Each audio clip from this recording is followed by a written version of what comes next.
प्रकारे त्यांचं पक्षाच्या वतीने आभार. राहुरी विधानसभा पोटनिवडणुकीतून राष्ट्रवादी शरद पवार पक्षाच्या इच्छुक उमेदवार प्राजक्त तनपुरेंनी शेवटच्या क्षणी माघार घेतली आणि ऐनवेळी शरद पवारांच्या राष्ट्रवादीतून गोविंद मुकाटेंनी अर्ज भरला. त्यामुळे राहुरीची निवडणूक ही बिनविरोध करण्यासाठी भाजपनं केलेल्या प्रयत्नांना यश आलं नाही. भाजप प्रदेशाध्यक्ष रवींद्र चव्हाण आणि मंत्री विखे पाटलांनी प्राजक्त तनपुरेंची भेट घेतली. त्यांचं मन वळवण्याचा प्रयत्न करत उमेदवारी न भरण्यासाठी विनंती केली. त्याचवेळी तातडीनं शरद पवारांच्या राष्ट्रवादीनं बैठक घेतली आणि वेळीच धोका ओळखत गोविंद मुकाटेंना दुसरा एबी फॉर्म दिला. भाजपच्या नेत्यांची शिष्टाई अखेर फळाला आली.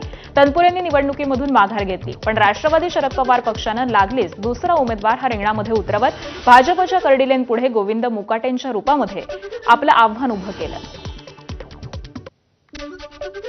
राहुरी पोटनिवडणुकीतून माघार घेतल्यानंतर प्राजक्त तनपुरेंनी स्पष्टीकरण दिलंय. हा निर्णय राहुरीच्या प्रगतीसाठी, राहुरीच्या समृद्धीसाठी असल्याचं त्यांनी सांगितलं. राहुरीचे वर्षानुवर्षे प्रलंबित असलेले प्रश्न सोडवण्याचा ध्यास मनात ठेवून विधानसभा पोटनिवडणुकीकडे पाहत होतो. ही पोटनिवडणूक लढवण्याचा निर्धार केला, मात्र भाजपनं ही पोटनिवडणूक न लढण्याची विनंती केली. भाजपचे प्रदेशाध्यक्ष आणि पालकमंत्र्यांच्या या चर्चेदरम्यान त्यांनी राहुरीच्या प्रगतीसाठीचे अत्यंत महत्त्वाचे मुद्दे मांडले. त्या सर्व मुद्द्यांना त्यांनी सकारात्मक प्रतिसाद देत मान्यही केले.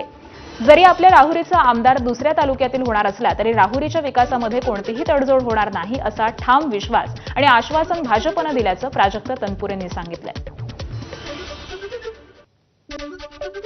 दरम्यान प्राजक्त तनपुरेंची निवडणूक लढवण्याची वैयक्तिक इच्छा नव्हती अशी प्रतिक्रिया शरद पवारांच्या राष्ट्रवादीचे शशिकांत शिंदे यांनी दिली आहे.